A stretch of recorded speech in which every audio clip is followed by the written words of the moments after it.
I'm a student of history, Islamic history especially, was on the Prophet, or Prophet peace be upon him, the state of Medina, which he created. Now, why do I say the state of Medina? Because the state of Medina laid the foundation of one of the greatest civilizations in the history of mankind. The principles that found the foundation of the state of Medina is what for the next 700 years was the greatest civilization on earth. And what were those principles?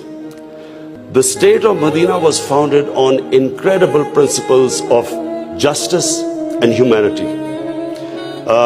It was the first time a welfare state was made, a state that took responsibility of the weak, what China has done right now.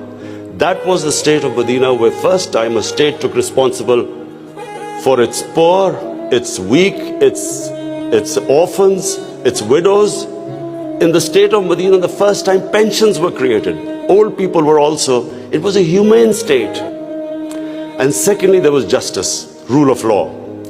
These were the two main things. And the third thing, the Prophet of Islam, peace be upon him, made seeking knowledge a sacred duty. The word was that even if you have to go to China to seek knowledge, you must. Those days going to China meant not coming back. So the emphasis on seeking knowledge.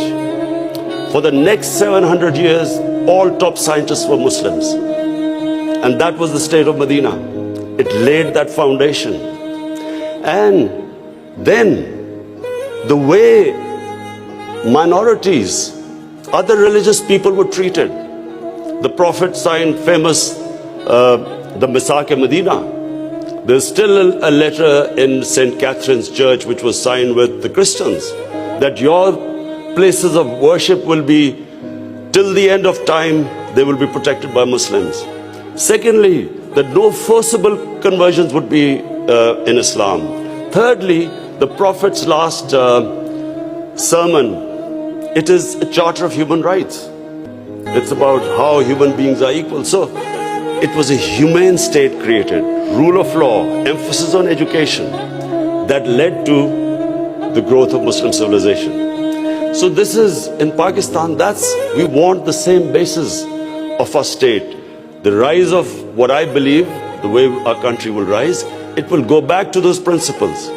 We must, number one, have rule of law, everyone equal before the law. State must be accountable. We must have a welfare state where the state must take responsibility of its poor people. Half our population is on the poverty line or just above, and about 25% are below the poverty line. The state must take responsibility. All policies of the state must be like in China. How do we lift the people from the bottom? And the most important thing is that we must, in Pakistan, start a reform program. Reforms are painful, but it is essential if we have to get out of our current problems.